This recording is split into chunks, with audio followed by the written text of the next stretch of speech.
What's going on, everybody? I am Perry White. I'm the host of the Jaguar Journal. I want to make sure that you guys tune in live each and every Saturday morning from 7 a.m. to 9 a.m. on 107.3 FM. We also have our affiliates in Alexandria, Louisiana, as well as down in New Orleans. And if you're not able to catch us on radio live, you can subscribe to our YouTube channel as well as follow us on Facebook. It's the Jaguar Journal.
Opinionated, outspoken, informative. The Jaguar Journal.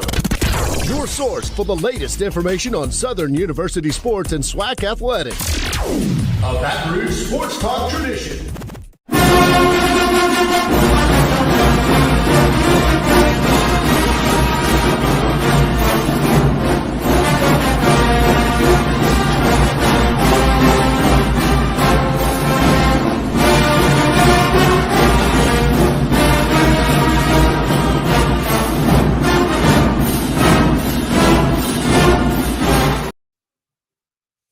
All right, good morning to everybody. It is the Jaguar Journal. I'm Perry White. Glad to have you guys with us. Hope you guys had a great week. Good morning to everybody listening to us on Talk 107.3 FM around the Baton Rouge capital city area. Everybody watching on our YouTube and our Facebook Live. Good morning to you guys. Come on in. Welcome. Glad to have you guys. And anybody that's coming back listening to it maybe later after the fact, sharing on our YouTube. Of course, we're on X. We're on Instagram. I keep wanting to call X Twitter. You know, it's all the same thing. You know, just depends if you're willing to let it go. But on X/Twitter, whatever you remember it as, Facebook, Instagram, YouTube, Apple Podcasts, Spotify, all those good things, man. You can be able to find us on all of those. Go back and listen to any of the previous episodes. I've been getting a lot of feedback from people from the previous episodes saying they've been enjoying listening to Coach Dawson Odoms talk to us, and you know, from the perspective that he has as an inside guy, as a coach that has dealt with APR, NIL, the recruiting aspect of the transfer portal. And people have seemed to really been engaged and drawn to his thought process into how we are viewing this world that's changing around us. So, you know, that's one thing I do, why I mess with my guy, Coach O. He continues, you know, ever since he left Southern, we've always still had that open conversation, that open relationship with each other. And I supported him at Norfolk State when he went over, and, you know, still support him to this day. Good guy. You know, does what he has to do, you know, and at the end of the day, I think I talked to him about there may be a life for him in broadcasting. What you laughing at, Mike? There might be a life for Coach Odoms into broadcasting. So he testing the water. I think he's doing pretty good so far and just being very open. And I realize in the media space that we live in today, especially for media, which I watch a lot of podcasters and stuff. So I've been looking at YouTube all over, and I have my go-tos for the stuff that I like to watch and what I like to hear. And I just realized people like raw, unfiltered information these days. People are not too The days of that politically correct, saying it the right way, it's kind of going out the window. I mean, I think that's why you see major networks, especially when it comes to news and sports, are struggling. They really are. People aren't really watching them anymore. And then I guess you got so many ways to get the information that you're looking for out there, or hear opinions, or get facts from different places, because the internet these days are full of somebody like me in front of a mic. So you have that opportunity to be able to get information from all different places, all different areas, and make it happen and get what you want out of it. And if you want to hear the real and not the politically correct, there's so many different avenues out there to hear the real in. You know, that's something what we are here at the Jaguar Journal. I'm like the fine line of, I don't even consider myself politically correct. I may be poetic in my words. Maybe that may be saying too much. But at the same time, I'm going to be honest. I'm okay with the criticism that comes with it, okay? I've been built for it. I don't have a problem with criticism. The same way others shouldn't have problems with criticism, especially if it's constructive. People come to me all the time and ask me look, when I first started this show, when I got on with Reggie Flood, and Reggie had his way of doing it, and we had producers, because over the years, I know we probably had about 8-9 producers before we pretty much settled with Mike to basically help us lead where we are today. But before, when I was doing it with Reggie, he had his way. And I kind of had a vision of what the future could look like for this show. And it took time. It took years. Trust me. It took years for us to at least be where we are today across social media, YouTube, and everywhere else with the platforms that we have. It wasn't happening overnight. It took a lot of buy-in. It took a lot of creating. It took a lot of, mistakes here. And we're still learning. Do we have it figured all the way out? We don't. But we're making it happen. But what I wanted with this show was, first, for it to be, aside from radio, to be able to reach masses of people who don't get a chance to necessarily live in the Baton Rouge capital city area to listen to us live on Talk 107.3. And as the years went by, because I've lost track of the count of the years I've been doing this show, this may be year 6, maybe year 7. But as the years went by, I would get people who asked, because before, remember, we were on 104.5 ESPN. Thursday nights when I first started, we were 104.5 on Thursdays when I first started. People had issues with us because, of course, 104.5 ESPN, people want to hear sports. Now, when we started talking things other than sports, politics, the school itself, community, kind of got some backlash in terms of people saying, well, this is a sports day. We don't want to hear that if they're not talking sports. So that's how we ended up here at Talk 107.3. The platform was kind of a better position for us to be able to speak to you guys about a plethora of things besides just sports for 2 hours. But once we got to this platform, I realized I would be out and people were like, man, I missed the show this morning. How can I go back and listen to it? Or I caught the last 30 minutes of the show. What happened the first hour of the show? And that became a common occurrence that I just kept hearing. And it bothered me because there was some great shows that it was like we didn't even have it archived. Great information, great conversation, and it wasn't archived. So then it was like, all right, what do we do? The world around us evolving. We are radio first. And I always tell people that because, I look at other content creators in this space. When we say kind of HBCUs, everybody's YouTube, basically. They're YouTube based. We're radio and then all the rest of that stuff later. So we have an obligation to our listening audience via radio around the Baton Rouge capital city area first, and then everybody else second. But we didn't have a second at first. So we got together, created this foundation of building up the YouTube, the Facebook, and that was just the platforms that we knew for sure people out there could tune in, you could share, and you could go back and listen. That has worked wonders for this show. It really has.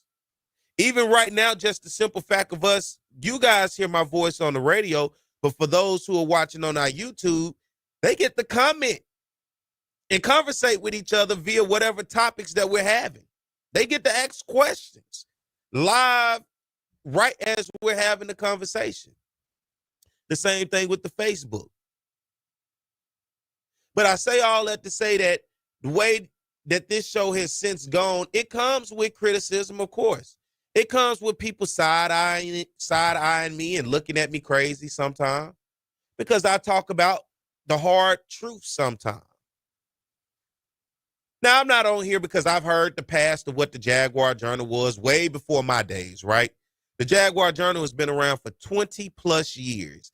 I'm just in a small time frame of that entire frame of what this show has been to the community of Baton Rouge, to the state of Louisiana, and most importantly, to Southern University. What I'm doing is just making sure I put us in a position to make sure that we survive 20 plus more years in a world that is changing. And if I don't, we're going to fall behind. And it comes with it, right? Something happens at the university within the space. I'm critical of it because I have to be able to talk about it to inform you, to make sure I open your eyes to see what's going on. Something similar to what's happening like that, not directly with Southern, but is in the space of what's happening at Florida A&M. You need spaces where you can have honest conversation when it's things that take place where you may not necessarily agree. And if you can get people that don't agree or do agree, you want to be able to have those conversations aside from where they're controlled. Because I think that's where a lot of people want to get away from, those controlled environments where it has to go one way because they're forcing it to go that way. This is a platform where I'm not controlling, I'm not forcing. You can call and ask and say what you want. And I'm going to say the same thing because I'm not going to talk about anybody personally. I'm only going to talk about what I see in terms of business and decisions and everything else. And for me, that within itself creates healthy dialogue. Now, do everybody like it? No, they don't. Because some people need that structure of being told what to say and how to do it and how to go about it. I'm not that. And I know there's plenty of people out there that aren't like that. But what I'm seeing at FAMU this week, and them naming a president of the school that clearly no one wanted, and you can see the manipulation of what happened with the board by watching the board meeting. That within itself told me why platforms like this are important, where the voices of the people can be heard by the masses. And we can do our best in order to create change if it's something that we don't agree on. And I'm seeing that with FAMU right now with the outcry and just the overall unsatisfaction. They're not satisfied at FAMU with what just happened this week. Of course, they just named a new president, their 13th president. If you want to see more about that, I mean, you can go look that up and find out about it. We're not a FAMU show, but I do bring it up just because of the simple fact of that's why we're here. Because if something like that was to happen at Southern, this platform would be the platform that we use in order to get your voices heard, whether it's in the comment section or whether you calling in. And anybody's always welcome to call in if you have anything to say to me. 225-499-1073, 225-499-1073.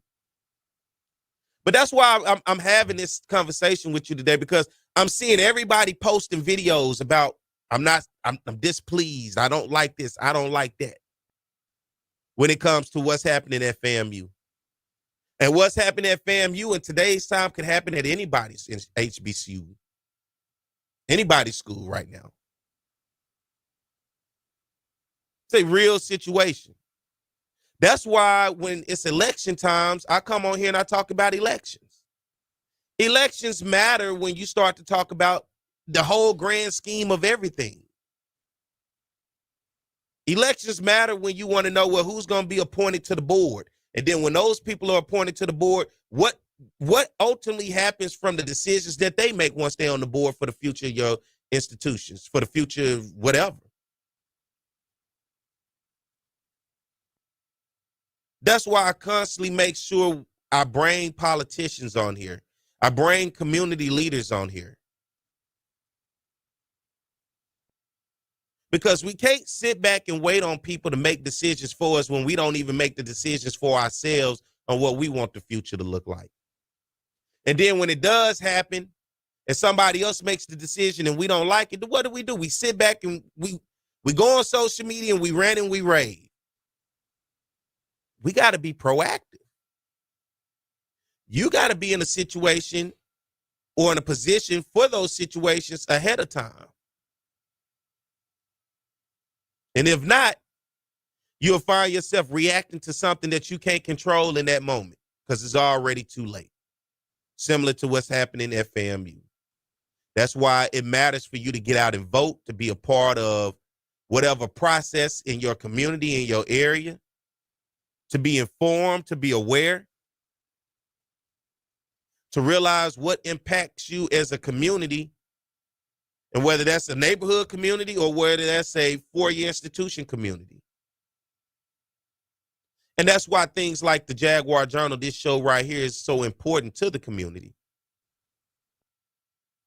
I'm not going to come on here and be politically correct and, hey, yes, you know, it just, if it's real, it's real, and we're going to talk about it. And I want y'all to talk about it because it ain't just about Perry and what I think. It's about what you guys think. That's why we have the comment sections and we never turn them off. I don't care what the conversation is in there. You have the right to have that conversation. And you never know amongst that conversation what may come out of it. The same way if you guys were to call, whether you agree or disagree, you have the right. I'm not going to kick you off here if I don't agree. And if you call and get upset with me because you don't agree with me, that's fine. But that's conversation. And I'd rather we have it beforehand than after the fact when it's too late about something. And I think for Florida A&M, they realizing it's too late about something. It's too late. So that's why the Jaguar Journal exists. So we can be proactive. We can be ahead of things. And we're not just worried about sports. Yeah, I do sports, but we on the backside. I do a lot more than just sports. But I know what you guys like. You really love football. You want me to talk about football for 2 hours every Saturday. And I get it. But I also like to involve the community in any other way and tell the stories of who we are and what we do. Because at the end of the day, that's what matters most. All right, y'all, let's get ready to take a break. Get on the other side. Once I come out of this break, we're going to have Coach Chris Crenshaw. We're going to talk some SWAC and Southern University baseball. So you guys stay tuned. We'll be back. More of the Jaguar Journal.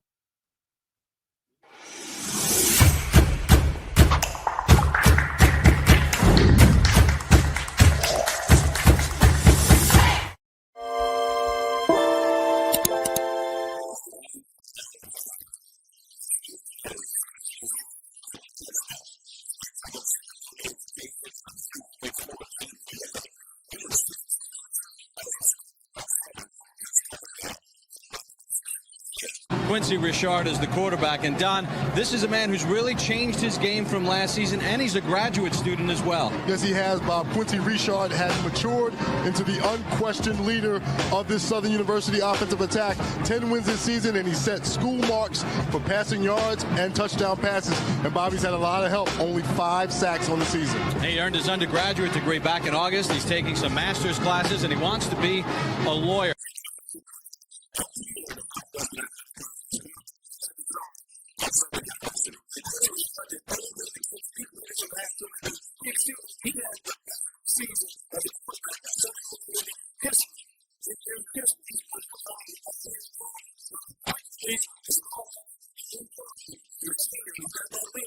Here's Richard looking in the end zone. Has a man there. Touchdown, Southern University.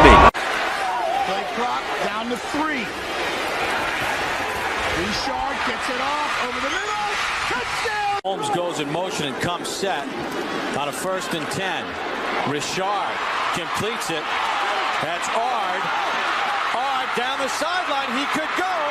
And finally pushed out of bounds. Richard's run for 10 touchdowns this season. He's going to keep it. Richard goes in. Make it 11 for Quincy Richard.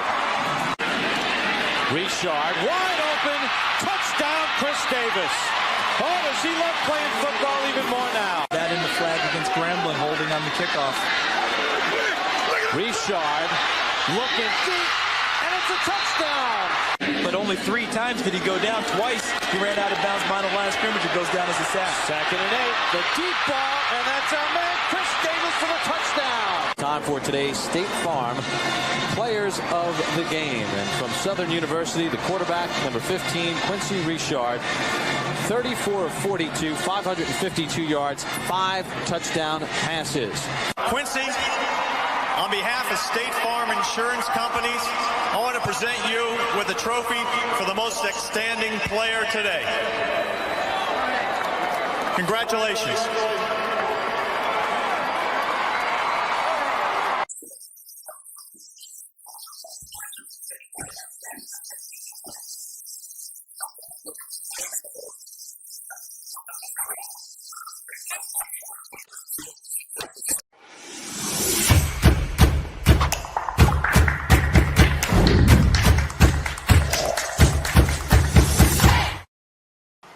It's On the Yard Sports, and I'm Perry White, and what I need for you to do is go follow and subscribe to our YouTube, Facebook, Instagram, as well as Twitter right now. T.R. Ricks is a 5th-year senior who's getting his first chance to drive the train that Bob talked about. And right now, he's driving it quite well because the Southern Jaguars are kicking butt in the SWAC conference. As Bob mentioned, 6-0 overall in the SWAC, and T.R. Ricks has played so well. Over 2,000 yards passing. In the last 3 games running the football, he's been over 100 yards on the ground. The respect factor that he gets from his teammates is incredible. As a 5th-year senior who's never started, they elected him captain. And the numbers he has put up are represented on your screen. 27 total touchdowns on the offense, a pass percentage of nearly 60%. He could be the SWAC Player of the Year on the offensive side. Best, and they're going to get a huge dose of the best offensive player in the SWAC, and that being Thomas Ricks. Yeah, what Thomas Ricks has found a way to do is just beat defenses either with his arm, with his feet, or with his leadership capabilities, finding a way to win the games late with fourth-quarter comebacks. He showed versatility and athleticism. He's a tremendous athlete that knows how to win, most importantly. He really is a leader both on and off the field. I just think it has come to a maturity level. I have a 4-year-old son, and, when he was born, I had to grow up fast, and, just staying in school and practicing every day, trying to get better every day, just so he can have a better future. It's just been my inspiration. So, I just think that's my motor that drives me and, keeps me in the game. His 4-year-old son, Collier, has not missed a game this season. They throw the football around in Rick's dorm room at Southern, and he says it's great playing football with Collier. 1st and 10. Ricks. He's got Vernon. Vernon makes the catch at the 45. They can run the entire offense with all those guys in the game. Ricks to Vernon. 1st down. Holmes in the backfield. Ricks. 1st down. Gage on the tackle, but not until Ricks picks up the 1st down. 2nd and 7. Ricks. Overstreet's got it. Across midfield. Ricks has a receiver downfield. It's caught for a touchdown. Territory. Ricks fakes the pitch. Gets inside the 15. He's in the type of young men that represent his philosophy in life and in football. Ricks in a shotgun. He's going to run it out to the 10. And 2nd and 11 after the holding penalty. Sidearm toss. All right, we're back. It's the Jaguar Journal. Good morning to everybody. Hope you're having a great morning. And listen, as we get things rocking and rolling, got a very special guest here on the show this morning. He's no stranger to this show, and he's the head baseball coach at Southern University. I want to welcome to the show my man. Good morning to Coach Chris Crenshaw. Good morning, Coach. Good morning. How you doing? Doing good, man. How about yourself? I've been better, but hey, new day, new challenge. What you mean? What's wrong? What's going on this morning? Well, just ain't played well the last 2 days like we had been the past 4 weeks. So, but like I said, today a new day. We got a game today. We got to figure it out. Yeah, listen, I understand, man. And listen, we all understand, man. It comes with the game of, as Coach Kadar tell me, there's going to be a lot of success, but it's going to be a lot more failures that come with it. That's just a part of the game, especially when you're talking about baseball. And when you're looking at baseball, you're talking about leading up before this week. You guys were on a win streak. You had won 8 straight games. You had closed out some series. You beat up on Mississippi Valley really bad. Had everybody looking at that and was like, whoa, what's going on here? But as we look at your team, talk about what got into your team, because listen, you know me, how I feel about UAPB. I saw the loss in the series to UAPB, but now when I look at UAPB, they are a team that has turned the corner, and they are headed in a totally different direction than what they started. But you guys caught some fire there. Talk about what got into your team on that 8-game win streak there. We started playing. I got some people healthy. I got some players back. And we just started playing well. We started playing like I thought we were going to play all year. Yeah, but, you know, with baseball, it comes and goes, and it showed up 4 weeks straight. And this weekend, it ain't there right now. We getting some good pitching. We just not getting no timely hits right at the current moment. Let's talk about some of the players in that 8-game win streak that stepped up for you, because right now I think you have one of the best hitter, if not the best hitter in the nation currently, correct? Yeah, Cardell Thibodeau. He's been carrying us all year. I'm proud of him. It wasn't a 2-3. It's like you said, it's been all season long. It's hard to discredit somebody that's been doing it 15, 16 weeks straight. What is it about that young man that has made him the athlete that he is for Southern University? Man, he just works hard. He's a believer. He has a lot of faith. He comes from a good family. He listens. I mean, the list goes on about that kid. He's been the blessing to have, and he's been the blessing of Southern University. And for Southern in this program, it started April 26th, coming out of that Pine Bluff series. You guys got a 13-12 victory over Mississippi Valley, 21-1 on April the 27th in Game 2 versus Valley. And then on Game 3, you guys won 11-0. Then you headed over to Houston, Texas on May 2nd. You took on Texas Southern, beat them 16-15 in Game 1. Game 2, another close one, 9-8. And in Game 3 on May 4th, 5-3 was the final score there. Then against Alabama A&M up in Huntsville. In Game 1, you guys won 9-8, 11-2 in 7 innings in Game 2. And then, of course, you're taking on Jackson State this week on the road. It was tough. Jackson State got us 8-7 in Game 1 and 8-0 in Game 2. Now, Game 3 is today at 1 o'clock. This will be the last game of the regular season before we start to talk about the SWAC baseball tournament over in Birmingham, Alabama. For everybody else, everybody out there listening, the SWAC baseball tournament is May 21st through May 25th over at Birmingham, Alabama, in Rickwood Field. That's where the SWAC baseball tournament will be this year. But looking at your team, you're talking about your performance against Jackson State, lost 2 games, man. What are you seeing? What is happening right now that you think, just overall looking at the program? Friday night. Well, not Friday. Thursday night, it was a good ball game. We came back, took the lead late. Just didn't get it done in the top of the bottom of the 8th inning, and then the 9th inning, we had a chance to tie the game up. Controversial call. Replayed it. Still didn't go in our favor. Ended that game, and then yesterday, the pitcher for Jackson, he was pretty good. He made pitches when he needed to make some pitches, and then he made some plays when he had opportunity to make plays. So, and we hit some balls that they ran down and caught. Jackson State played really well yesterday. I'll give them credit to that. Let's look at the SWAC conference as a whole, and you talk to me about some of these teams as we get ready to head into the SWAC baseball tournament, because that's going to be interesting with a lot of these teams. But we'll start at the bottom. Alcorn State, who's 1-28 in conference play, they're 6-42 overall on the season. You look at Alabama A&M, they're 2-25 in conference play, 10-38 on the season. Mississippi Valley, who's 7-23 in conference play, 12-29 overall. Prairie View right above them at 13-14 in conference play. They're 17-36 overall on the season. Then there you go with Texas Southern, 15-14, the team that you guys swept in conference play. They're 22-29 overall on the season. Southern University, you guys are 15-13 in conference play, 23-25 overall on the season. Jackson State right above you at 16-12 in conference play. They're 29-19 overall on the season. Then we go Grambling State, who's 18-11 in conference play. They're 23-26 overall on the season.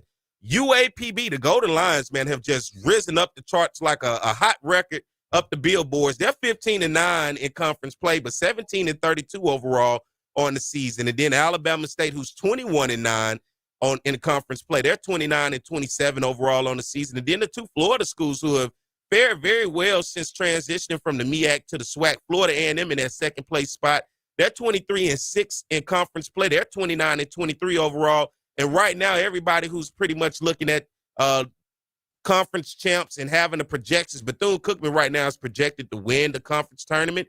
They're 23-5 in conference play in first place and 32-31 overall on the season. When you look at these teams, and you played the vast majority of them, for you, looking at the SWAC right now, your thoughts in terms of just the state of SWAC baseball and where it is currently? It's pretty good. From top to bottom, I would say. Any team can come out and give you a good game. You just got to make the 2 or 3 plays within the game to decide whether you're going to win or lose. Yeah, it's competitive. I like it. I think it's good for the conference.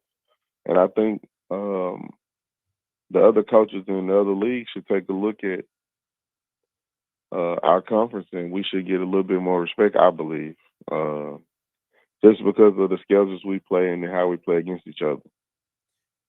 Looking at the Florida schools, right, Bethune-Cookman and Florida A&M, what is it about those programs, Coach, that have them in the position that they are in? Florida A&M right now riding a 10-game win streak. They've been pitching. They've been pitching all year. They've been playing good defense. I think they're one of the top teams in the conference in pitching. I know they're like first in walks. Like, they don't walk you. You got to hit the ball. You got to move the ball, and they make plays behind them.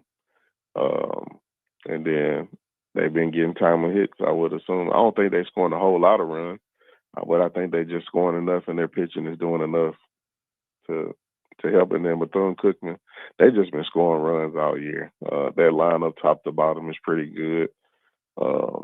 I think they got a guy with like 20 home runs, and he's been doing it all year long for them as well. Let's take a look at a team like UAPB. I mean, this team came in struggling out of conference, and they get into conference play, and they kind of find a stride. Guess what? They got a series victory over us. They got a series victory over Bethune-Cookman, the number 1 team right now in the conference. And you look at UAPB, they've risen up the charts right now. They're in 4th place overall in the SWAC standings, man. And you guys went up against them up there in Pine Bluff. What are you seeing about this UAPB team? What is it about them that is making them special this year? I think early they were trying to figure out who they were as a team. And then in the middle, and when you get into conference play, I don't know who they started off playing with, but I mean, you win your first couple games in the conference. I mean, it carries on. I want to say when they beat us, I think they had swept the week before and maybe won the weekend series before that. So when we walked into them, they were hot. And I was missing 3-4 players out of my lineup. And they beat us handily up there. They played well to their field conditions, and we didn't make any adjustments until the last game to make that one a decent game, I believe. And I mean, then after they played us, I think they won 3 out of the last 4 series they played. So I mean, they got a good team. Those guys throw strikes. They played quality, sound defense against us, and it looked like it's carried on for the last couple of weeks. Looking at even Grambling and Jackson right there, you've had an opportunity, of course, you with Jackson this week, and then you're looking at Grambling. I'm basically sizing these teams up as we get into the SWAC tournament to give people an idea and understanding of these programs. Seeing those programs, talk to me about Jackson and Grambling. Jackson, they got an older bunch. They got a bunch of older guys. Played a lot of games, a lot of at bat. They've probably seen any and every way you can try to get them out. And then their pitchers are throwing strikes. They holding runners well. Grambling, they just trying to. They just scoring a lot of runs as well. They trying to outscore you. To hoping their pitchers give them a stop so they can run out there and score some more runs. They're having good at bats. But I mean, everybody's neck and neck right there. If you look, it's 5 games in between the last place team and the first place team. That's not a big margin if you look at it top to bottom. That's 1 or 2 series going your way, and you could be sitting in the top 3 spots. Mm-hmm. Looking at you guys going into the tournament, where are you projecting you guys seed to be for the SWAC tournament? I think we're going to be like 6 or 7. We had an opportunity to move up on Thursday. We needed to take care of our business, and we let that game get away. So I think we're going to stay in 6 or 7 spot. And normally that's 6 or 7. Into the tournament. Who, for you, looking at that 6 or 7, just as a projection, who are you seeing you possibly going to play in that game 1? FAM or Alabama State. Now, you saw both those teams, if I can recall, back doing the Andre Dawson Invitational back in Florida. Is that correct? Yeah, we opened up conference play with Alabama State, and we played Florida A&M down in Jaguar. Down in Vero Beach. Let me ask you about those 2 teams, because those are the last 2 teams I'm going to ask, because, of course, they're 2 and 3 right now in the conference. Looking at FAMU and Alabama State, we know Bama State has traditionally, with Southern, been right there in the top of the conversation in this conference. But then you bring in Florida A&M, and them and Bethune-Cookman have made it interesting since being in the conference. But when you see FAMU and Bama State, you've already seen them a few times this year, just being in the same area and then having played them. Your thoughts on those programs? Both of them pretty good. If you come out and you play solid defense and you execute your pitches, it's gonna be a good ball game. Alabama State has been scoring a lot of runs. I think across the board, everybody's scoring a lot of runs in college baseball. Yeah. And I don't think it's necessarily not saying that the pitching isn't good, but I think it has the umpires. And I'm not making an excuse, but there's some quality pitchers out there in college baseball right now. And these scores that's going up on the scoreboards is either the umpiring is trying to be too good and they're losing the feel of the game, or the offense is just, it's really good hitters out there. I've been thinking when I see these scores, they're football scores. I've been having a double look. I'm like, man, did they play a football game today? You just see the high amount of runs that are happening. And if you can see within this conference, if there's overall what you would like to see an improvement, especially with just talking about from the player's perspective, right? What would you, for you, especially with your program, like to see the overall improvement in what area? I think the umpiring. I think we're getting really good players. We have really good coaches, and guys are developing guys. I think the umpiring needs to take a step up because, the arms, there are really good pitchers in our league, but to be giving up 15 and 16 runs, I think it's more of the umpires making the strike zones tighter. And I don't understand why they're doing that as well. Baseball wasn't created to have 15, 16 run games. it was meant to be low-scoring games, and we had that for a while. And then I don't know what happened between the last couple of years, but I think the umpire, those guys that umpire, and I'm not taking a shot at them, but them guys got to work a little bit more. They got to take the initiative to come out and umpire games and talk to us. Like it's been like 8 or 9 series that the umpires I've never seen before. So that could be, I hear this.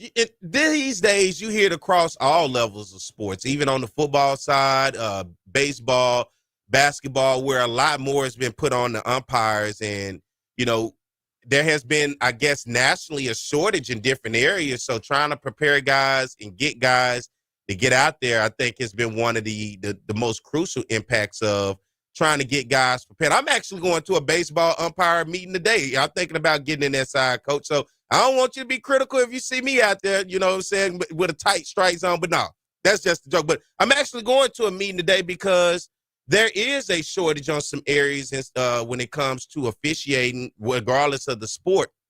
And a lot of times, maybe it is a situation of them trying to prepare guys and get them in situations to get out there and call these games for you. But before I get ready to let you go, Coach, talking about that, man, talk about just as we get ready to end the regular season, some players on the team for you that have stepped up, because I know you were talking about injuries, but just for you so people can know the names of some guys of this team that have done some good things this year. Nick Luckett, he's a 10-game winner for us. He's been a staple in our pitching staff all year. Peyton Huff is another guy that stepped up. Renard Grace, he's been solid all year. And then on the offensive side, Cardell Thibodeau, Taj Bates, Jalen Luckey, Jalen Mack, KJ White, Benny Bakar, behind the plate, Dom and Rashard Graves, they've been serviceable behind the plate. And Jacoby Ratcliffe, he's taking a big step forward for us offensively. He's always been good defensively, but he's been really good. And then Cam Bird, he's been holding his own for us. So we just got to get it going again. We had it. We showed we could do it. We just got to get back to doing it. And talk about your staff as well. You don't do this by yourself, man. You got some guys out there helping you to get you prepared for this SWAC baseball tournament as well. Yeah, I got Brock Bond, infield hitting guy, TJ Perkins. He's been with me the whole time, and I got a grad student, Justin Wiley, that plays shortstop here for us at Southern. And I got Justin Tucson as the undergrad assistant. Well, Coach, man, I wish you guys good luck. Of course, when it's Southern and Jackson State, we don't care if we're flipping coins, racing down the street. It don't matter. We always know what that rivalry is. And these are two storied programs that we know in this conference when it comes to winning a lot of games. It's Southern and Jackson. And we're not talking football. We're talking baseball. We know these two programs are known for traditionally winning championships and winning a lot of games. And so good luck to you guys as you end the regular season today, Coach. And good luck to you guys as you get ready for the SWAC baseball tournament, man. Thank you. All right, everybody. That's the voice of Coach Chris Crenshaw, the head baseball coach at Southern University. Let's get ready to take a break. We'll come back. Stay tuned. More to Jaguar Journal.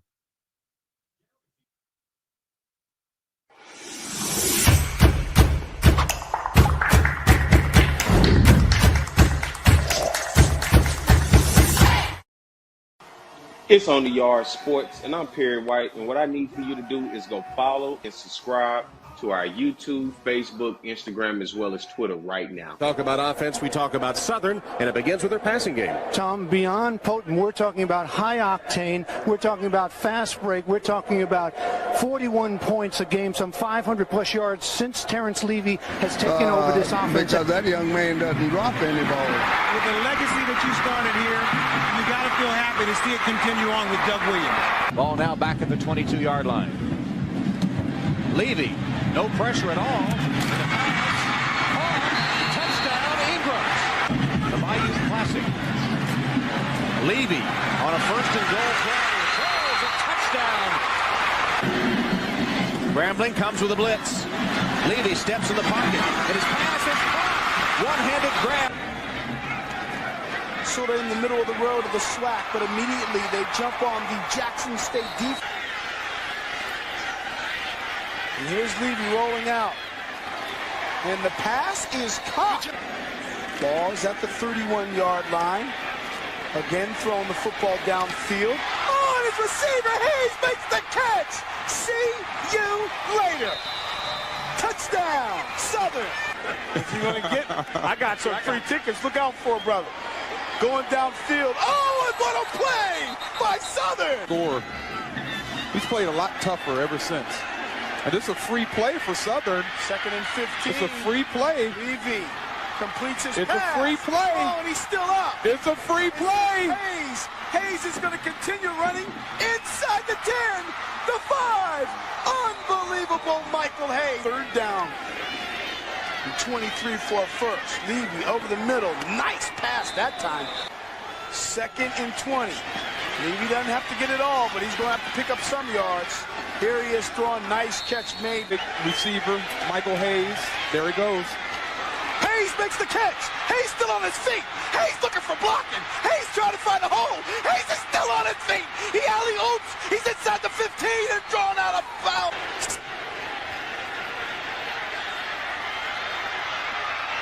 Touchdown. Backfield. Plenty of time for Levy across the middle. Has his man at the 15. You know, I don't know if you want to break the spirit of Terrence Levy or not. Here he wings one wide open down the middle and a one-handed grab made. The way. 3rd down and 4. And here's Lewis off the catch. Lewis still on his feet, and Lewis is streaking down the sideline. All right, we're back. It's the Jaguar Journal. Good morning to everybody. Glad to have you tuned in with us. Very shortly before we get ready to get to the top of the hour, on the other side, we're going to talk the SWAC Track and Field Championships, which was held here in Baton Rouge last week. We're going to talk about with Coach White, the head track coach at Southern University, about what happened, the results. I know we have people from all around the SWAC listening and watching us, especially on our YouTube and on our Facebook Live. You know, did your team bring home a trophy?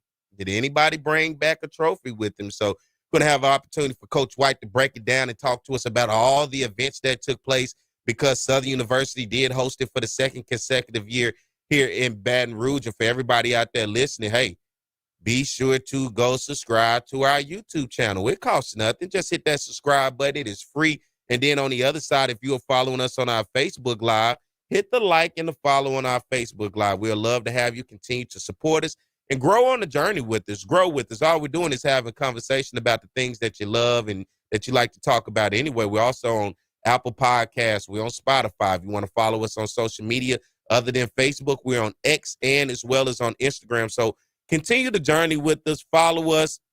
Hit those buttons. Get those notifications when we go live. And then just in case, if it's something that you heard here on the show and you want to go back and hear it again, that's the beauty of the YouTube and the Facebook Lives, because it's archived. Then if you just want to keep up with us, man, we'd love to have you. Listen, I'm pushing stuff every day out off this show. So if you see us in those different groups and wherever else, I'm pushing, I'm working. That's what they say. Why not? Don't be mad. Just be happy I'm working. I'm grinding, okay? That's all I'm trying to do, to push what we do here so you guys can be involved and you guys can be a part of the conversation. And if it's something that you want to talk about, to have a conversation about, let me know. You can call in 225-499-1073. You can put it in the comments. You can send me a message. It does not matter. Let's talk about it. So, all right, we're at the top of the hour, so let's get ready to take a break, guys. Stay tuned. We'll be back. More of the Jaguar Journal, all right?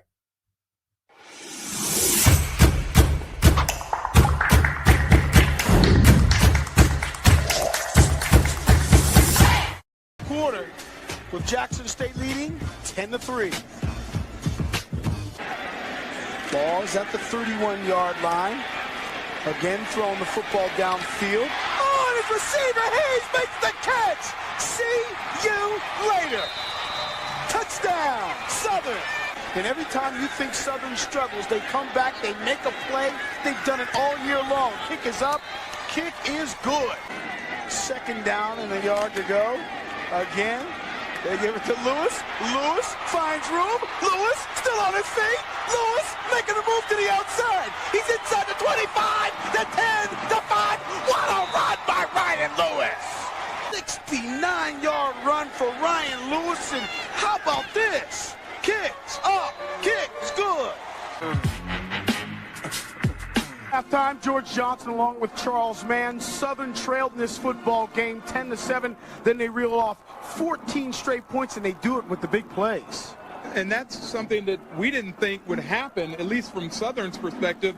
They've been able to methodically go down the field on people and win ball games, not the big plays. You saw the big play by Ryan Lewis running 69 yards, the nice throw by Terrence Levy. This is something that I don't think Jackson State thought they would see in Southern either, and they go into halftime down by 7 points. Jackson State came in the best defense out of the SWAC.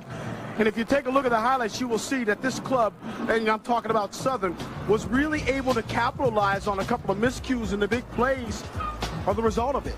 And this is Daniel Guy with a nice stiff arm to Bradley Pittman there. And he runs that ball 36 yards inside for a touchdown, makes it 7-3. And then Terrence Levy, quarterbacking, throws a big bomb to Michael Hayes, who gets by Rashard Anderson and waltzes into the end zone for a 69-yard reception. And then the big run by Ryan Lewis, a scat back for Southern, races 69 yards for the score.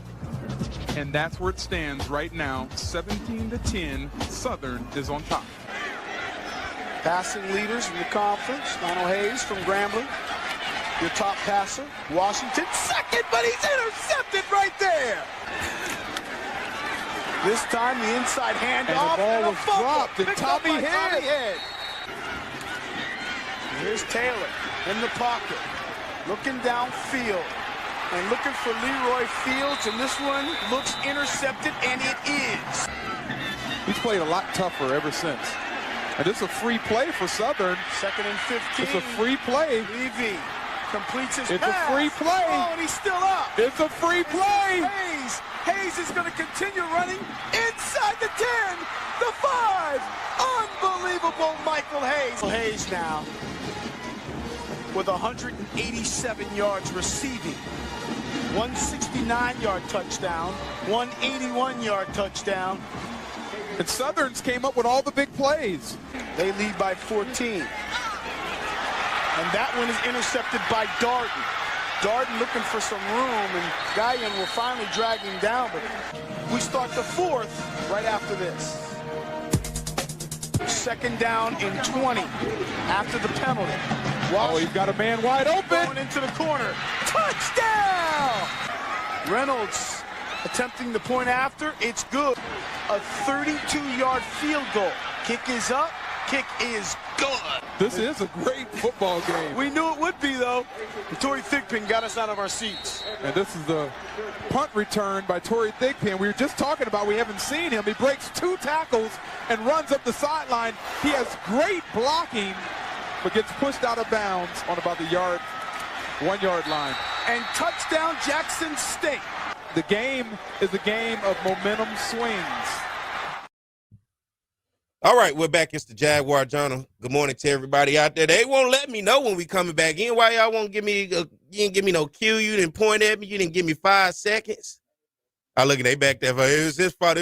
Well, guess what? We're back. Good morning, everybody. Glad to have you guys with us. Everybody listen on Talk 107.3 FM across the Baton Rouge capital city area, and everybody out there listening on our YouTube and on our Facebook Live. Glad to have you. Now, look, very special guest. He is the head track coach at Southern University. He my cousin from the other side, right? I'm Perry White. He Coach White. Good morning, Coach White. How you doing, cuz? I'm doing well. How you doing? I'm doing good, man. How you doing? I'm doing well. Can't complain. Let's talk about the SWAC track and field competition. The championships were held in Southern University here in Baton Rouge for the 2nd consecutive year, man. And listen, first of all, let's just talk about what does it take for a program out there that even with their fans listening, for them to host a track and field championship? It's a lot of moving parts to a track and field championships. It takes a lot of support, a lot of help, a lot of work for planning, and after it's all over, you still got to do work. So it's a whole lot, and it takes a whole lot of hands on deck to make a track meet move. And I guess I'm asking more for facilities. What facilities does a program need if this was to move around here and there? Because I know everybody in the SWAC does not have the adequate on-campus facilities, but what did you guys provide and have where the SWAC say, you know what, we can host this there? All right. First of all, we have a really good facility. We got one of the largest track venues in the country. So we have a seating capacity over 20,000. Then we have the Jaguar Park where we host.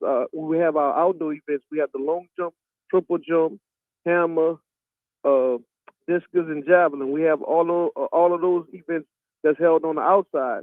But when you're hosting a championship, it's a 3-day event. But you gotta count. You got to factor in the first day where the teams come in and warm up and practice. So it takes like over 100 people to actually host a meet of that caliber over those amount of days.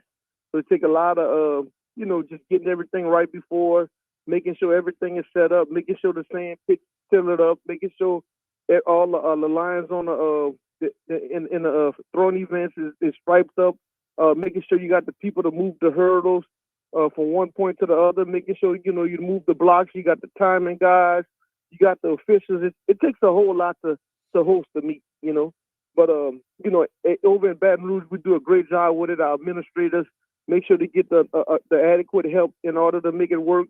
Our coaches come out and help. Some of our alums come out and help. And you have people coming from across the country to come help with the track and field meet. And most importantly, the SWAC comes in, and they make sure that they're doing everything they need to do in order to make it work. But it's a lot of moving parts to have a track and field, and especially a championship that you're going to host over 3 days. And so this is year 2. How many? What are we looking at in the future? Is this going to be another year at Southern after this? Yes. So we scheduled to have the SWAC championship for one more year because it's on a 3-year rotation right now. So we're going to have it one more year at our place. And it's probably going to shift around, maybe back to Prairie View, or it's going to go to Alabama A&M, because we're the 3 schools in the conference that could actually host a conference championship right now. All right, let's start the breakdown. Where you want to start? You want to start on the track side, or you want to start on the field side? Where you want to go with this in terms of breaking this down, giving the people out there, the listeners, what the SWAC had to offer at this track and field championship? I mean, this was one of the best championships that the SWAC has had in some years. We had a lot of great times. A lot of some of the top 20 kids in the country that came out and competed at our championships. But most importantly, this year we moved up from last year. Last year we had 1 conference champion. This year we had 3 conference champions. And so this year we had Sanaya Lathan. She came out for us in the high jump, and she jumped 5'7" and she ended up winning. We had Doreen Ochango.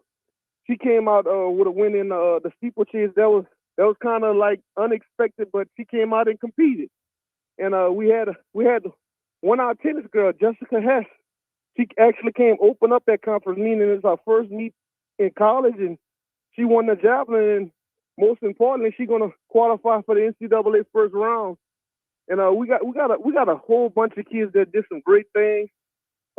We got a few more kids. Roman Smith, he got on the podium in the high jump. He was 2nd place, and he qualified for the NCAA first round.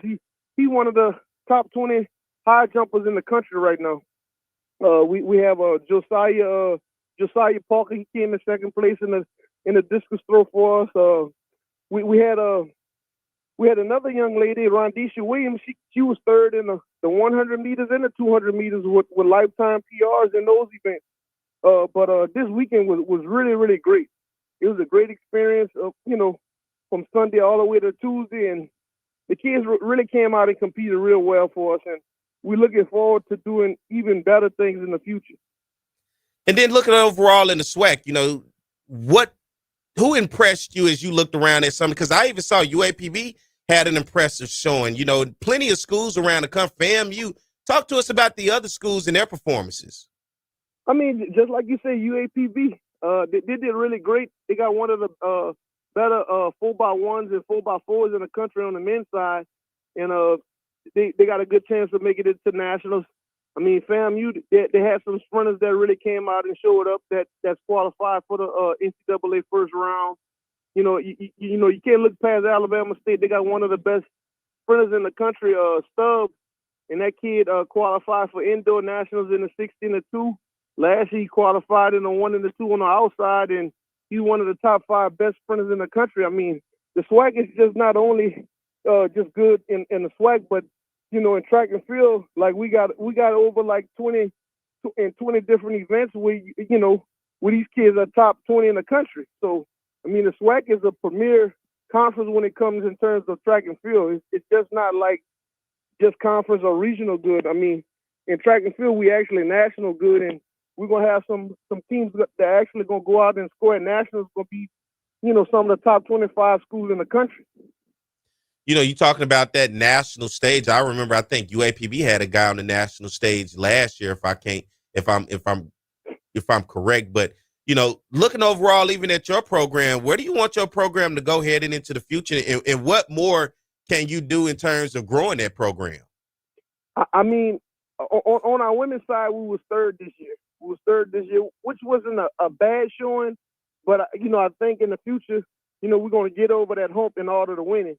On our men's side, I feel like we was a little young this year on the men's side, but we have some things in place in order to make it better. We was ninth, but you know, next year we'll be a few spots up, maybe even having a chance to win. But the conference is changing every day.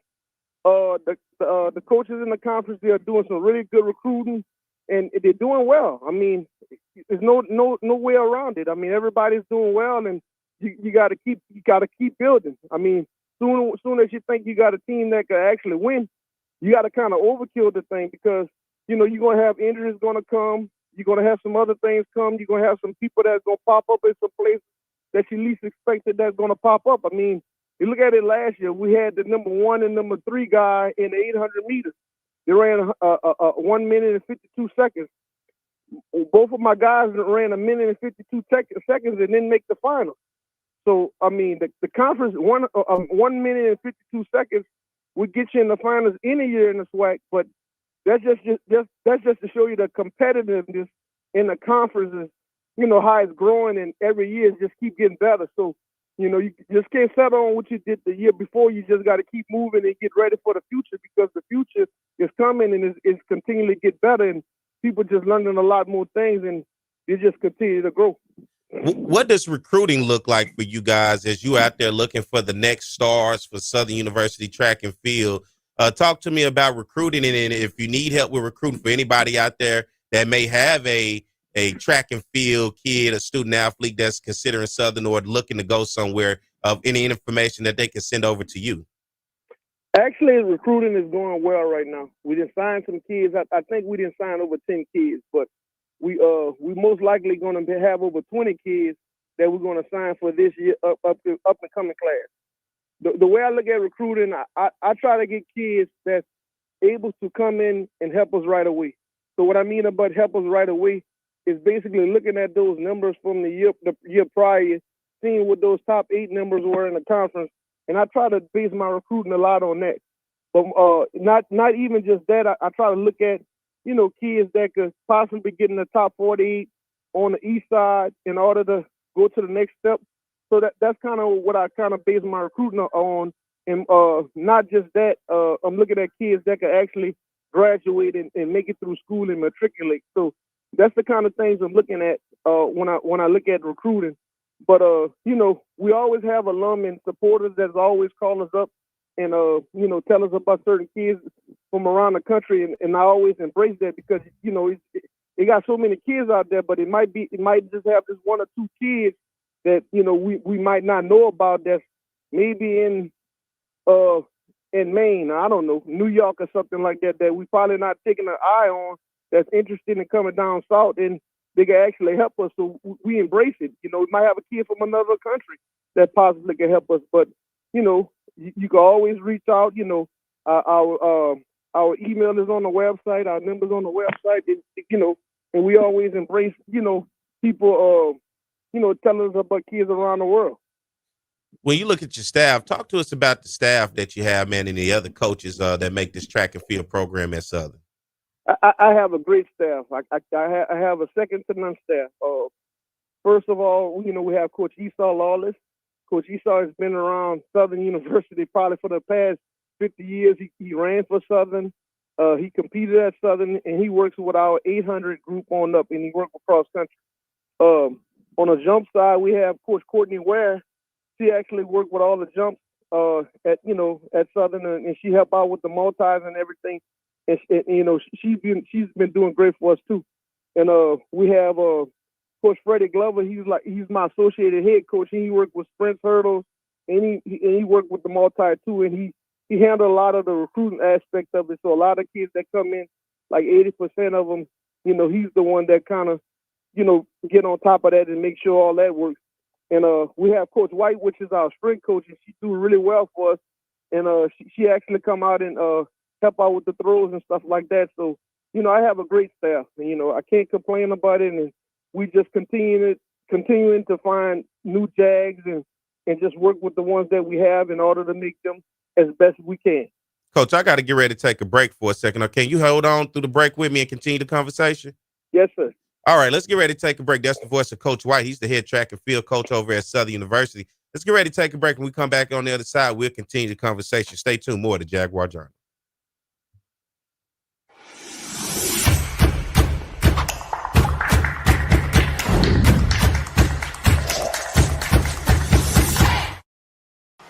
It's On the Yard Sports, and I'm Perry White, and what I need for you to do is go follow and subscribe to our YouTube, Facebook, Instagram, as well as Twitter right now. T.R. Ricks is a fifth-year senior who's getting his first chance to drive the train that Bob talked about, and right now he's driving it quite well because the Southern Jaguars are kicking butt in the SWAC conference. As Bob mentioned, 6-0 overall in the SWAC, and T.R. Ricks has played so well, over 2,000 yards passing. In the last 3 games running the football, he's been over 100 yards on the ground. The respect factor that he gets from his teammates is incredible. As a fifth-year senior who's never started, they elected him captain, and the numbers he has put up are represented on your screen.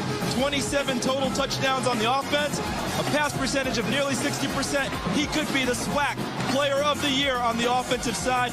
And they're going to get a huge dose of the best offensive player in the SWAC, and that being Thomas Ricks. Yeah, what Thomas Ricks has found a way to do is just beat defenses either with his arm, with his feet, or with his leadership capabilities, finding a way to win the games late with fourth quarter comebacks. He showed versatility and athleticism. He's a tremendous athlete that knows how to win, most importantly. Really is a leader both on and off the field. I just think it has come to a maturity level. I have a 4-year-old son, and, when he was born, I had to grow up fast and, just staying in school and practicing every day, trying to get better every day, just so he can have a better future. It's just been my inspiration. So, I just think that's my motor that drives me and, keeps me in the game. His 4-year-old son, Collier, has not missed a game this season. They throw the football around in Rick's dorm room at Southern, and he says it's great playing football with Collier. 1st and 10. Ricks. He's got Vernon. Vernon makes the catch at the 45. They can run the entire offense with all those guys in the game. Ricks to Vernon. 1st down. Holmes in the backfield. Ricks. 1st down. Gage on the tackle, but not until Ricks picks up the 1st down. 2nd and 7. Ricks. Overstreet's got it. Across midfield. Ricks. As a receiver downfield. It's caught for a touchdown. Territory. Ricks. Fakes the pitch. Gets inside the 15. He's in the type of young men that represent his philosophy in life and in football. Ricks in a shotgun. He's going to run it out to the 10. And 2nd and 11 after the holding penalty. Sidearm toss. And a nice catch. Ricks on the 1st.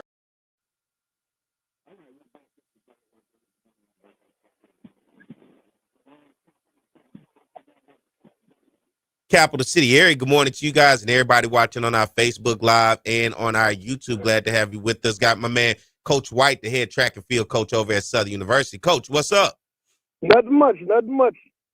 Appreciate you coming on this morning, man, and talking to us. We recapping the SWAC track and field championships, which was held here in Baton Rouge at the campus of Southern University. And, you know, what I want to ask you moving forward, because I've been having this conversation with most of the coaches, the world of NIL and the transfer portal, because I want to get it from every perspective. We get so caught up in talking about the basketball and the football and, you know, but every coach that I talk to, I want to get a perspective from their insight of their particular sports program. And for you, track and field, let's just start with NIL before we even get to the transfer portal. What does NIL look like in the track and field arena on the collegiate level? I mean, NIL is amazing. If you look at it across the country, and the programs that are doing that's really successful, that have like some of the top athletes, basically the reason why they have those athletes is because of NIL. I mean, you look at the top programs in the country. You look at the Arkansas. You look at the Florida. You look at the USCs. You look at the LSU. I mean, traditionally those programs are good, but in order for those programs to keep moving, the NIL is going to be critical. It's going to be critical moving forward because it's going to change the whole landscape of how you look at athletics. You're going to look at a lot of programs going to have all of the top people because they have the money and the resources in order to have those people that they have. I mean, if without NIL, if programs not really able to access the NIL, it's going to be a disparity when you look at in terms of the sport. There's going to be a lot of disparities to see who's the top and who's the not. Because, you know, you can have great coaches around the country. You got great coaches. You're going to have great coaches in programs that don't have as much as other programs. But if those programs got the athletes, those top tier athletes are going to rise up. So that's how I kind of look at it. I mean, if that's what we're going to, in order for you to, you know, stay up on top, you got to be able to have access some of those resources for those athletes in order to come, because that's what they're looking for. When you talk to those top athletes on the phone, they're going to ask you, like, what do you have? Do you have X, Y, and Z? And, you know, if you don't have those things or you can't really talk about those things, that's kind of tough. What does NIL look like for Southern when it comes to track and field? NIL for Southern, we have some kids that actually get it. You know, they kind of look, I guess they kind of look at the team and everything and see how they are. And some of them kind of get it. And some of the kids, they kind of reach out on their own at different things and they can kind of get some things or whatever. But like as of recent, you know, until I get more into it to find out what all the coaches can do, I kind of stay out of it a little bit and kind of let them do their own thing, you know, to see, you know, what the coach is going to say about how everything's going to work moving forward. When you're looking at, you talk about like the LSUs, the Arkansas, what are we looking at in terms of what that price tag looks like on NIL to get those big time sports track stars like that, track and field star? Just in a ballpark, what are we looking at right now in that, for that, as they say, the bag? for our sport, I think it's more of stipends right now. And, you know, some of them get some money. They get so much a month. I don't know what those figures are, but I know for some of the more the major sports, they kind of got a price tag on everything. But it's trickling down, but it didn't trickle down as much as far as for track and field as of yet. Okay. But I know it's going to get to that pretty soon because, you know, if you look at the basketballs and the footballs, women's basketball, the baseball, if they get to that, you know, everything kind of just trickle downstream a little bit. Yeah, because I was talking to Coach Carlos Funches. Of course, you know, they won the SWAC basketball tournament on the women's side. And when they went to play UCLA, I mean, good game going back and forth. But then I asked him, I said, Coach, to even begin to have a conversation to try to get some of those perimeter players that we saw with UCLA, where is that conversation starting at? He said, conversation starting at $100,000 and up to even get those type of athletes. So, correct. You know, it's Southern's kind of out the picture at getting any of those athletes, but we're going up against them. And that's the conversation I want to have, because I want a better understanding for fans out there when it comes to these different sports, because I think people think on the grand scheme, it's just easy to find some money and throw it at these kids and get them to get here. But it's not that easy to get that money. And it's really not that easy to get those kids when you don't have that money, because that's what they're looking for. And so I was curious about how does it work in track and field, because I've gotten an understanding with basketball. I've gotten an understanding with football. I've gotten a little bit better understanding with baseball. It's still evolving in that same instance as well. But I was very curious as track, especially like look at it like this. You have someone who you said could be on the national stage coming out of the SWAC tournament. I mean, out of the SWAC championships, track and field championships, and they turn some heads, and then does a big-time program like we see on the other ends come in and try to poach them, saying, hey, well, what are you getting at Southern University? I can offer you this to get you from Southern University. Correct. I mean, like the first program I mentioned was University of Arkansas.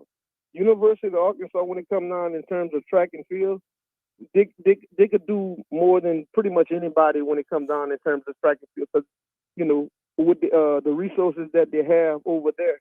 So if you look at the end of the year, and you look at like where the top people are going, you see, you know, the University of Arkansas are getting people that's scoring at other universities, major universities. They're getting those kids to come over to them because they have those resources in order to offer those kids more. So, you know, you look, you know, you just look at it. You know, you look at the transfer portal, you see what these kids matriculating at, and see what programs they're going to after they left the national championship. And you can kind of see the programs that actually have the money in order to support these kids or what they're looking for. So, I mean, I see it in those terms, but as far as track and field, as far as the figures right now, as of right now, I don't know what that price tag look like, because it's kind of just still trickling down to our sport. But I know they're getting some nice funds, but I don't know what that actual number is, like as far as the price tag, seeing like how much this event is weighing versus that event. I haven't got down to see what that is, because it hadn't really flew down to our sport to see what the actual price tags are for certain events, or, you know, what the kids are worth. I want to jump into the transfer portal now, because you just alluded to it. You know, I'm seeing it across the sports, football, and once again, I go back to those sports because we got a little bit better understanding. I'm enjoying this conversation with you right now because it's giving me a little bit better understanding in the world that I quite don't understand, track and field, when you look at the landscape of college athletics changing. But just like football, coaches are almost having to turn over rosters because you're getting guys coming and going. The same with basketball. Some coaches, men and women, are losing entire rosters after the season if they found some success because they're jumping in the portal and going somewhere else. What is it looking like on our level when you talk about track and field, when you come to an end of the year? Does this look like the same thing we're seeing on the other level, where kids are thinking the grass is green on the other side, or they're trying to chase a bag and you're having high turnover in the transfer portal? And for you going into the transfer portal, trying to bring a kid, let's say, who may have formerly been at one of these big schools and now looking for an opportunity at a Southern University? Most definitely. I mean, the Division I coaches are looking for people that's kind of proven and, you know, kind of did the Division I already. You know, so a lot of the recruiters kind of go back to, you know, they want some people with some experience. That's some experience that went to war at championship level when it comes down to Division I. So that's what college coaches are kind of looking for. Like when it comes down to in terms of the high school kids, we have some high school kids that really come out and be an impact in our programs, but at the same time, you know, they never really went to college. So by them never really going to college as of yet, you know, a lot of the larger programs, even on our level also, they're looking for, like, you know, kids that, you know, have some experience. So because their experience, when it brings into those programs, you know, some programs, you know, they lose a lot of people, so they need some more experienced kind of kids to kind of lead that team, because it's kind of hard to lead a team with a bunch of freshmen, or you know, just some young people. So they want that experience to come in so they can kind of keep their program afloat and kind of have it, you know, some peer kind of direction with it to kind of keep it going, keep it moving, because it's really important when it comes down to in terms of a team. Like, you know, when these kids come out of high school, just some of them, you know, they might have the big marks and they probably competed on a higher level, but they're just not ready to lead a program. And just like you're saying, like with the transfer portal and everything like that, you know, it's just kind of hard to bring in a freshman. And so you're going to go to that transfer portal because you're looking for leadership also. So you're trying to build a culture within your program.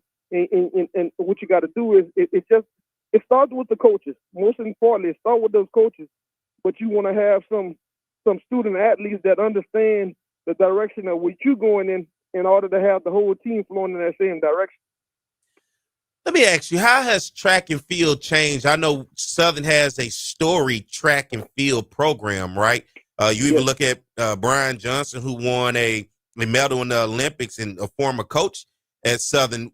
How has it changed from, as folks say, back in the day compared to what it is today? What has changed with even going out to recruit? Because you said something about the high school kid and the transfer portal. What I'm realizing a lot now, coaches aren't really interested in the high school kids as much. They're looking at the kid that's out of the transfer portal. Does that resonate the same with you, where you're looking for a kid who's already had some experience on the college level? Or are you okay with going out, getting the high school kid and developing them up to be integral part of your program? And to go along with that, how has the landscape of track and field changed from the old days, let's just say from the 90s, to what it is today? Well, in the 90s, when it comes in terms of track and field, you know, it was simple with kids or whatever. If they had a program that they feel like they could get better and they could feel like they could grow with the coach, it was easy to bring that kid in. But you look at those same kids, like say for instance, you're talking about the kids from the 90s, those same kids or whatever, at that time they are now parents.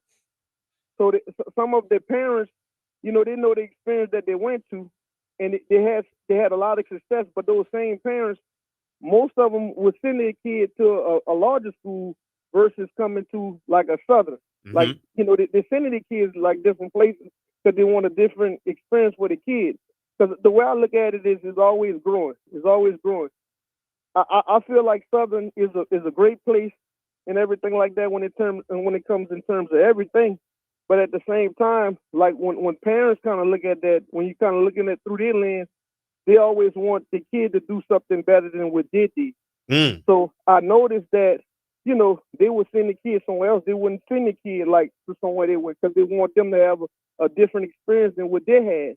But at the same time, like I feel like, you know, they got some that still would send the kids to like where they went to to have some kind of similar thing that they had. But I think that's the difference between the 90s and now. I think that, you know, or the early 2000s and now, like, you know, it's just the parents just want the kids to have something different than what they had.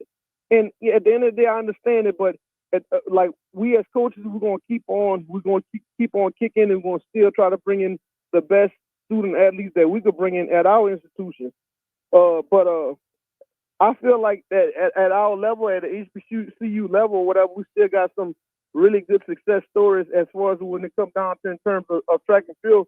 And I feel like we can still have those kids that could go to the Olympics and do different things like the Brian Johnsons and like the Davenports or the Milborns or whatever. I feel like we can still have that.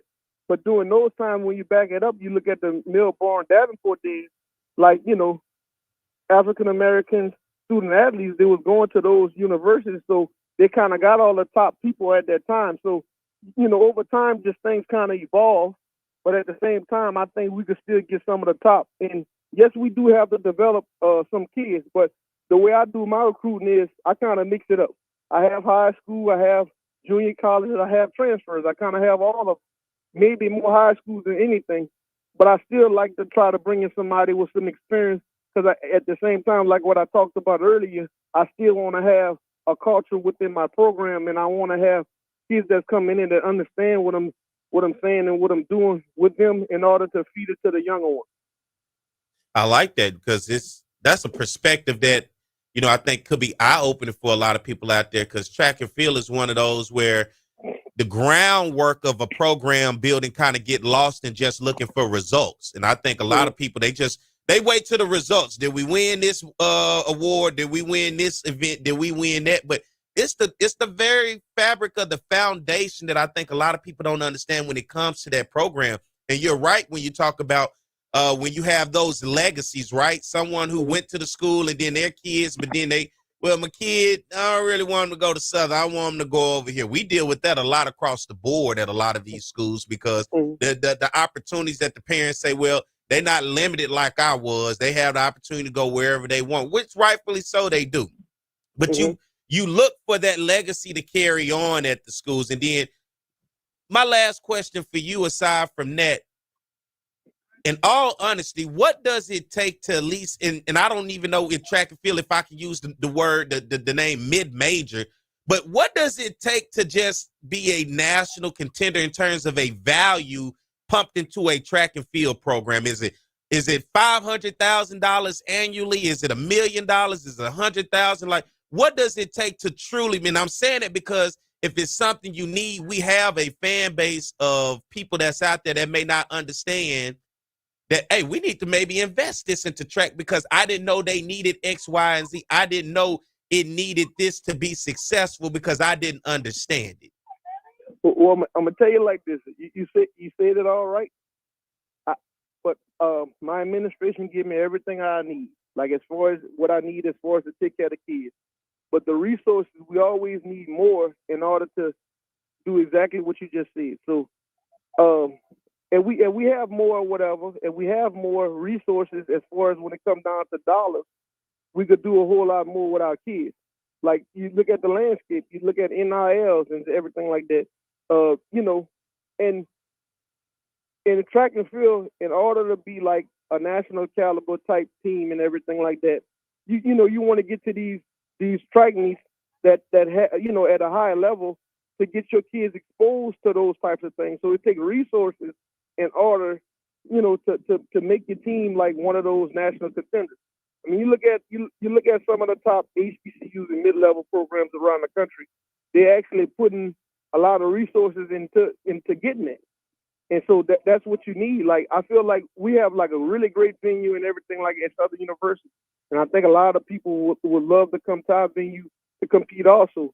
But at the same time, we at Southern University would like to, travel different places and do different things in order for go to other venues and kind of return the favor on people coming to us also. Like we like to travel like they did back in the day. Like back in the day, if you notice, like in the 60s and 70s and 90s and 80s, they did go like to the Drake relays and they did go to California. But a lot of times right now, if you look at it in terms of how we travel a lot regionally, but we like to get out at, once or twice a year to, just go different places and everything like that. But it takes not even that, it just takes resources in order to do everything you're trying to do in order to make the program, even better than what it is today. And I always like to have that conversation. I ask that question to every coach because fans see wins and losses, trophies, no trophies, right? But it's the layers that you have to peel back to say, what does this coach have? Does he have the adequate necessities to be able to be successful at the rate that the fans are holding them accountable for, right? And we know in Southern, we love championships, right? But do people put their money where their mouth is, right? We get on social media and talk about the coach and this and that. And even though I get critical of coaches here on this show, I still make sure I do what I can in order to put the information out there to say, all right, if it is an area that is hampering or slowing you down from taking it to the next level or getting over the hump, what can I do to get the information out there to help you? Because there's always somebody out there willing to help. And I think a lot of times is we say we do a lot with less, but if you make it look good with a lot with less, people will think you got it all put together. Like, oh, you got it going on. You don't need anything, but they don't realize, yeah, I just made it look easy, but it was really hard behind the scenes because all you saw at the end of the day was the results.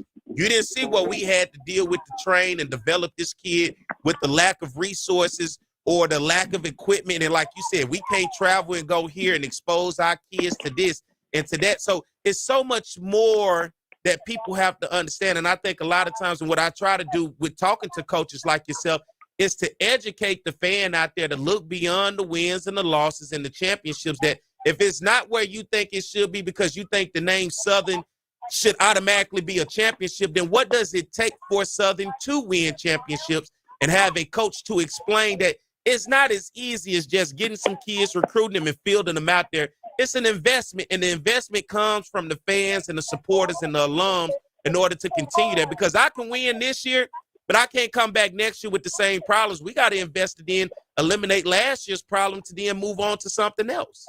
Right. You hit it right on the nail. You hit it right on the nail. But you know, the more that we could get done or whatever, and the more that resources, the more support that we get, the better that we could be as programs. Because I hear about the days of Coach Thomas, right? Hey, right. That's what everybody talks about, you know, Southern's track and field, you know. But, you know, I wish you much success in the journey, Coach, because I know it's not easy at HBCUs, and I know you guys deal with limited resources, and you don't have all the support, especially when you look at it's already tight enough to get money that's out there, and most people tend to throw the money typically towards the football and maybe some towards the basketball, and then everybody else is kind of left in the wind, just like, hey, you kind of get whatever is blowing that's left. But I know it's tough, man, but congratulations to you guys for just putting in the work, hosting the track and field. And first of all, shout out to Southern for being able to put together this track and field championships for the SWAC. Man, that's a big event. As you say, it takes a ton of people to make that be successful. Correct. A ton of people. And look, Mr. White, I appreciate people like you kind of putting us out there, you know, letting the people know that we need, and just hearing our stories. I appreciate that, you know. Man, I appreciate you for coming on, man. And I tell people all the time, man, for me, it's nothing never personal. It's strictly business. Yes, I am critical in losses and when things don't go right, but it's constructively. But at the same time, I'm not here to tear down. I'm here to put the question out there of what can we do to be better, because we know it always don't fall on the coach. Sometimes it fall on us as the alums and fans, because it's things that we can do better to help the coach besides just yelling and fussing over wins and losses. And it goes beyond buying a ticket. And as we know, track and field is one of those sports. It's a non-revenue sport, so it's not even easy to make money in track and field. Correct. So, Correct. Coach, man, I appreciate you. I'm holding up enough of your time today, man. I appreciate you for coming on and having this conversation, for the people to get a better opportunity to get to know Southern University track and field and understand the landscape of how it is evolving along with everything else in athletics. This world is changing in front of us. We got to get an understanding of what it is and what it looks like, especially on our level. We don't have the Brinks truck that we can back up at any time and open the back and pull out a money bag and then go handle business. We got to do it grassroots from the bottom up. So, Coach, I appreciate you coming on and explaining and having that conversation with me, and for the people out there to have a better understanding as well. Correct. I appreciate you having me on. And y'all have a blessed day. Go Jags. Go Jags. All right, that's the voice of Coach White, the head track and field coach at Southern University. Let's get ready to take a break, guys. I'll be back. More to Jaguar Journal.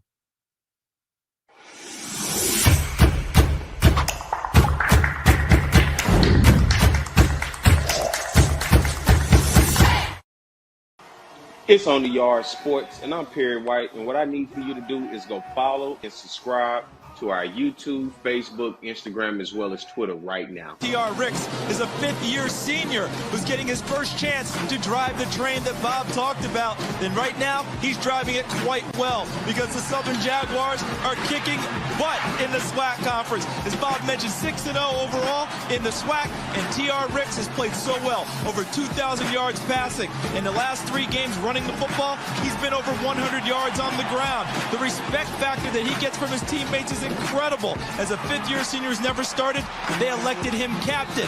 And the numbers he has put up are represented on your screen. 27 total touchdowns on the offense, a pass percentage of nearly 60%. He could be the SWAC Player of the Year on the offensive side. Best, and they're going to get a huge dose of the best offensive player in the SWAC, and that being Thomas Ricks. Yeah, what Thomas Ricks has found a way to do is just beat defenses either with his arm, with his feet, or with his leadership capabilities, finding a way to win the games late with fourth-quarter comebacks. He showed versatility and athleticism. He's a tremendous athlete that knows how to win, most importantly. He really is a leader both on and off the field. I just think it has come to a maturity level. You know, I have a 4-year-old son, and, you know, when he was born, I had to grow up fast, and just staying in school and practicing every day, trying to get better every day, just so he can have a better future. It's just been my inspiration. So, I just think that's my motor that drives me and, keeps me in the game. His 4-year-old son, Collier, has not missed a game this season. They throw the football around in Rick's dorm room at Southern, and he says it's great playing football with Collier. 1st and 10. Ricks. He's got Vernon. Vernon makes the catch at the 45. They can run the entire offense with all those guys in the game. Ricks to Vernon. 1st down. Holmes in the backfield. Ricks.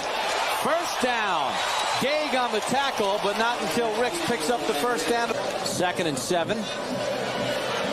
Ricks. Overstreet's got it. Across midfield. Ricks has a receiver downfield. It's caught for a touchdown. Territory. Ricks fakes the pitch. Gets inside the 15. He's in the type of young men that represent his philosophy in life and in football. Ricks in a shotgun. He's going to run it out to the 10. And 2nd and 11 after the holding penalty. Sidearm toss. All right, everybody, we're back. It's the Jaguar Journal. I'm Perry White. Glad to have you guys with us this morning. Want to thank Coach White for coming on and having that long discussion about track and field and the programs and what entails the programs in 2025. Things are different these days, ladies and gentlemen. We got to get an understanding, and we can't sit back and watch from a distance. And we can't sit back and watch and think we're on the same level as when you look at the LSUs, the Arkansas, the Texas, and there's a huge difference. There's a huge gap when you talk about how they handle business and how we handle business. The amount of money that's sitting at the table for them for the amount of money that's sitting at the table for us. We got to understand this ever-changing landscape, which is one of the reasons why when I have these coaches, I like to have that conversation because it is changing before our very eyes in each and every one of the sports in terms of athletics at our prospective schools, whether it's Southern, whether it's Jackson, whether it's UAPB. And I looked at UAPB. Think about this. And while I was asking about track and field, Southern is in a unique perspective, let's say a unique situation that we can host a track and field championship for the conference. Back in Pine Bluff, do you know where UAPB track and field practice at? They practice at Pine Bluff High School. Do you know where they do their track meets at? They can't do them on campus. They don't have a track and field facility on campus. So why I have that conversation is a lot of times we get caught up into our prospective programs, and we often don't understand as a conference what we look like as a whole. Only a handful of schools can do what Southern did this weekend, and I'm saying a handful, barely that, and hosting a track and field championship. And I like to have that conversation because what works for us may not be able to work for UAPB. And I say UAPB because I know for a fact they don't have a track and field facility. My whole life growing up, they have practiced at Pine Bluff High, who has a track and field facility. Indoor football facility at that, at Pine Bluff High. I'm telling you, look, my high school had a lot going on. But I say all that to say the high school has more than what the college has. So when I have these conversations, and I'm talking about with Southern, because we all can drive over there and we see the track. You see the track every football game, right? Alabama A&M has a track around their football field, right? Certain places you just can go see it and it's in your face. It's blatant. Certain places you go and then you don't see it, and so you don't understand, so you don't know. So I try to have that conversation, and look, what worked for Southern may not work for UAPB because Southern already at least has the foundation. UAPB is just trying to break the ground for a foundation. And that's all I'm saying.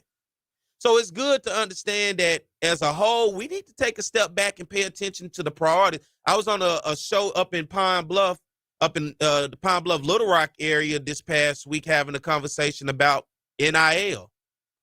And my conversation was similar to what I had with Coach Dawson Odoms. What are our priorities? Is it to pay these student athletes XYZ amount of money, but still understanding that we need things in terms of our programs themselves, facilities, and everything else? Because if I go out and I give a student $30,000, $40,000 to come here and play, hell, he's making just as much at that point as my position coaches. And what's more important for me? Should I try to increase the pay for my position coach? Or should I go out and get that play? It's just, what's the priority for us? Because we also need facility upgrades. If I win something this year, I shouldn't come back and have to deal with that same issue next year. That's the point of what we call program building. But if I still got that same issues 4 years after having success, what programs are we building? We just getting by day until we can't get by no more. We have to really sit back and pay attention to what this landscape is. College athletics is changing, people. And we are not on the same level as every time you turn on ESPN and you hear about NIL, and we're not that level. So somewhere we have to sit back and understand what works for us and what's the best way for us to do it for us. That's reasonable, where we can handle our needs and our wants. Our needs are to take care of what we have in place now. That's our coaches, our facilities, and making sure that we get these student athletes an education to make them better. Our wants is to go out and get the best athletes that we can. That's a want. Because you can go out and get a student, but to get the best, that's a want. But you got to take care of your needs before you go for your wants. The needs are what we got to take care of. And I can't paint the outside the house and make the outside look like a beautiful mansion, then you get in and it's raggedy. I don't care what the outside look like as long as I fix the inside. Prime example, Lenny Kravitz owns a place down in New Orleans in the French Quarter. On the outside, it looks like a old, boarded up, beat up place. On the inside, it's multi-million-dollar. It's beautiful. You wouldn't even know looking at you. You'll walk by and just think it's another old building.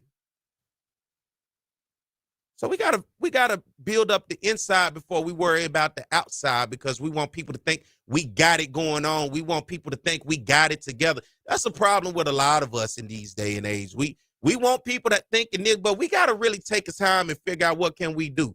A lot of people don't like to go home. You know why? Because they don't like being at home, because they don't like their home, whether it's an apartment, a condo, or a house. Why they always out? I love my home. Everything in my home I got for me to be at home.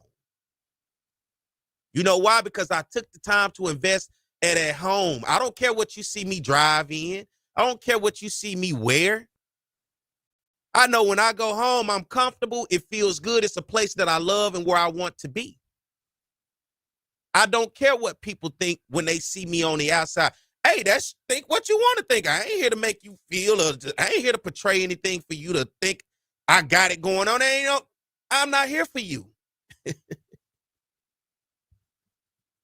That ain't my job in life, to worry about your opinion. Something my mom told me when I was a kid still sticks to me to this day. And I'm okay with that.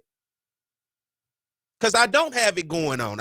I don't have it all together. Many of you out there don't have it going on, don't have it all together. It's the reality of the world. We don't live in a facade. I sure in the hell don't. We all have struggles. We all have issues. You know how you get past those struggles and issues? You sit down and you write down what those struggles and issues are. You know how you get past and you start coming up with solutions, plans. How can I get this? And that's all I'm saying, even from that level of just speaking of athletics, we have to understand as a whole, and not even just athletics as our schools, because I go back to saying in the beginning of the show, you see what's happening at FAMU? Do you see the uproar that's happening with their alumni base because of the president that was chosen for them? Not that they chose, that was chosen for them. But you would think they got it going on, right? You look at the outside, oh man, but the inside is rotten to a core. But to the outside, you'll see the name, the colors, and the pride. Oh, man, they got it going on. But internally at that house, they do not. So I say that regardless if it's education, regardless if it's your everyday life, I'm not here for your thoughts and your opinions of what you think about what I have and don't have. I just know when I go home, I made sure I took care of internal before external. I know when I go home, home is where the heart is. Home is where I feel at peace. Home is my comfort. I sit in the house all day before I get out there trying to worry about your opinion.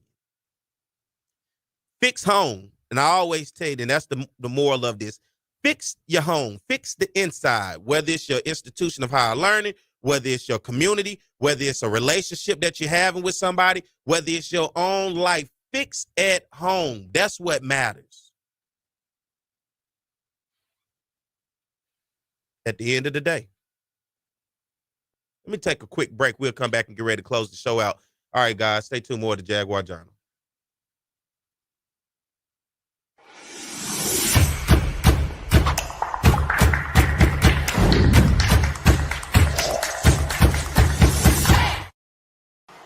It's On the Yard Sports, and I'm Perry White, and what I need for you to do is go follow and subscribe to our YouTube, Facebook, Instagram, as well as Twitter right now. Talk about offense, we talk about Southern, and it begins with their passing game. Tom, beyond potent, we're talking about high octane, we're talking about fast break, we're talking about 41 points a game, some 500-plus yards since Terrence Levy has taken over this offense. Because that young man doesn't drop any ball.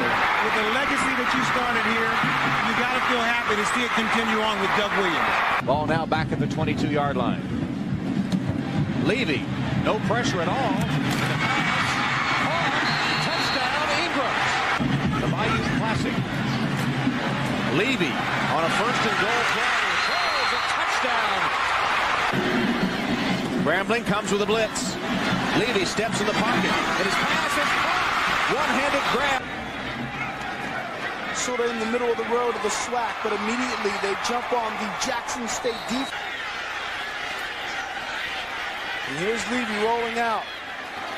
And the pass is caught. Ball is at the 31-yard line. Again throwing the football downfield. Oh, and his receiver Hayes makes the catch. See you later. Touchdown, Southern. If you're going to get, I got some free tickets. Look out for it, brother. Going downfield. Oh, and what a play by Southern. Score. He's played a lot tougher ever since. And this is a free play for Southern. 2nd and 15. It's a free play. Levy completes his pass. It's a free play. Oh, and he's still up. It's a free play. Hayes is going to continue running inside the 10, the 5. Unbelievable, Michael Hayes. 3rd down. And 23 for a first. Levy over the middle. Nice pass. All right, everybody. Good morning. I'm Perry White. We're about to get ready to close things. I want to thank everybody for tuning in this morning. I want to thank Coach Crenshaw, Southern University head baseball coach, coming on. They're getting ready for the SWAC baseball tournament over in Birmingham starting on the 23rd. Want to thank Coach White, Southern University track and field coach, coming on, giving us an update and a recap of the SWAC track and field championships that were held here in Baton Rouge on the campus of Southern University. And I want to say thank you to all of you guys out there that listen bright and early on a Saturday morning, or for anybody that comes back and listen at any given time. I appreciate you as you continue to grow with us. Be sure to subscribe to our YouTube channel, the Jaguar Journal. Like and follow us on the Jaguar Journal Facebook page, as well as on X and Instagram. You can also type it in and search the Jaguar Journal on Apple Podcasts and Spotify, man. So I appreciate you guys. Hope you guys have a great weekend and a beautiful week, man. And guess what? I'll be back next week at the same time in the same place. As always, it's the Jaguar Journal. I'm Perry White. Have a good weekend, everybody.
What's going on, everybody? I am Perry White. I'm the host of the Jaguar Journal. I want to make sure that you guys tune in live each and every Saturday morning from 7 a.m. to 9 a.m. on 107.3 FM. We also have our affiliates in Alexandria, Louisiana, as well as down in New Orleans. And if you're not able to catch us on radio live, you can subscribe to our YouTube channel as well as follow us on Facebook. It's the Jaguar Journal.